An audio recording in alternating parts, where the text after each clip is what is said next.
afternoon. Good afternoon. This is Elizabeth Griffin, your indie author from South Philadelphia, and welcome back to my channel.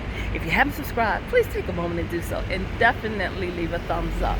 You can also show your support for this channel and for me by sharing it with others, and by continuing to come back, and by participating in discussions about the topics that I am presenting to you. So please do that, and let me begin. So as you know, I've been following the RWA 2020 conference, Romance Writers of America. I am a member. I've been for about 2 years, and I truly love the organization. I'm going to pause, as you know, because of the noise.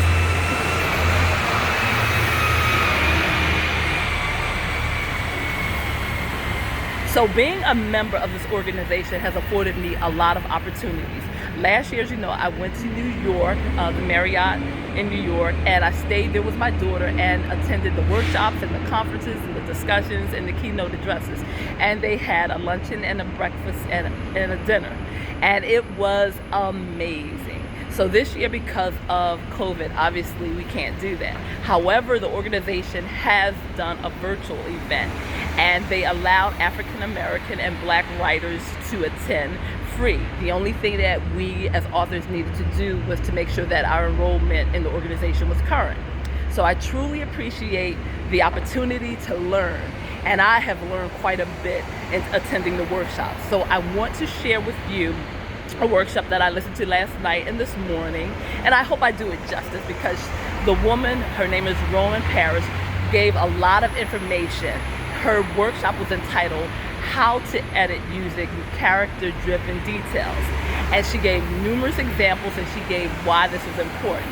She said this technique of using character-driven traits or details to enrich your character, to give your character depth.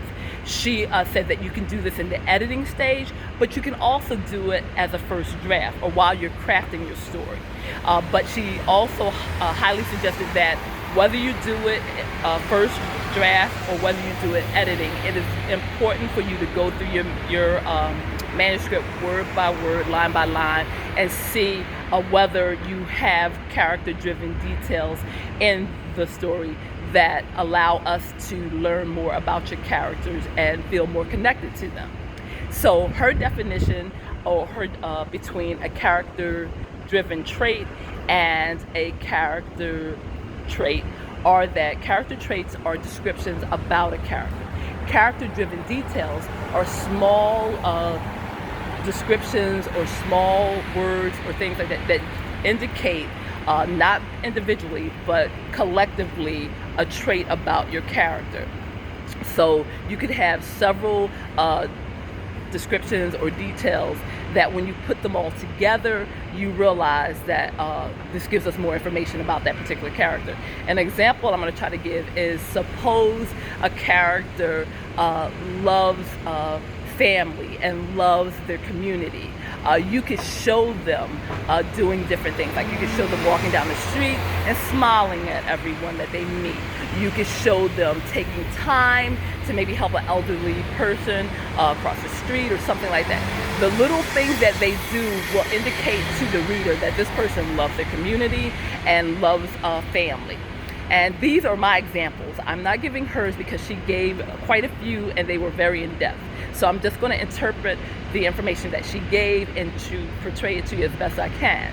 So she mentioned, Roan Parrish, that the traits are, can be, let me pause for it. The traits can be things that describe the character, such as I said, omnipotent, or maybe shy, or someone that is callous.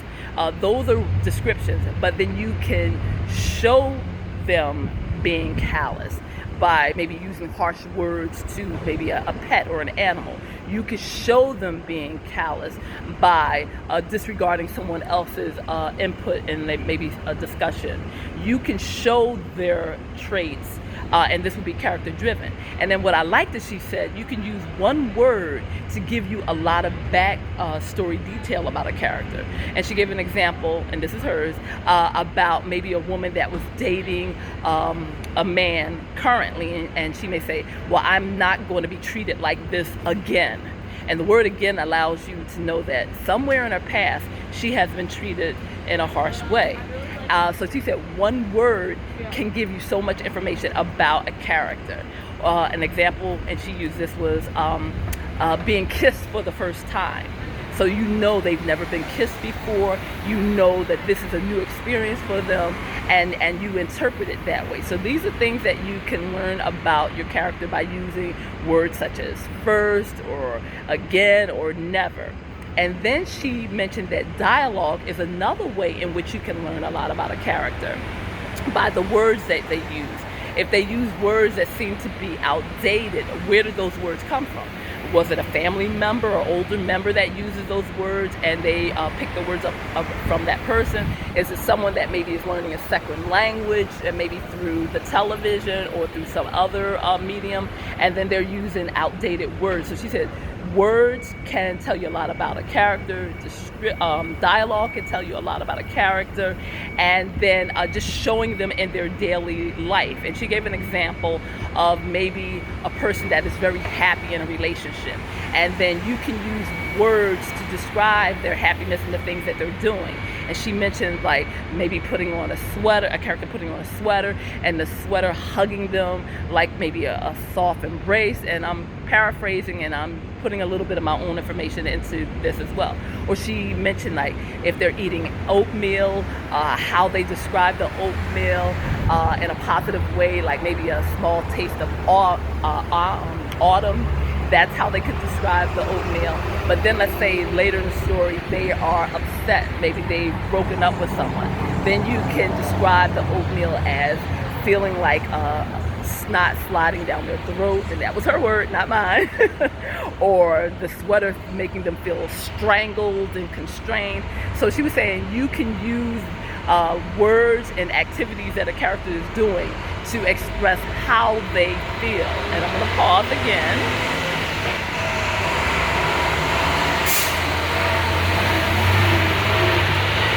Thank you for your patience. So I liked her examples.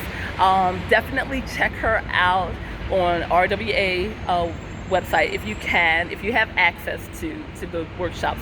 Definitely I recommend that you check them out. She gave so much information. I just gave a snippet, and I hope I did it justice because she really was amazing in her commentary. And also check out her website, check out her books, check out her biography, and just get back to me and let me know what you think. So as always, thank you for coming to my channel. I hope you enjoyed these little updates, or these little snippets of information from RWA, and join me again. So as always, love, peace, joy, and happiness. Bye-bye.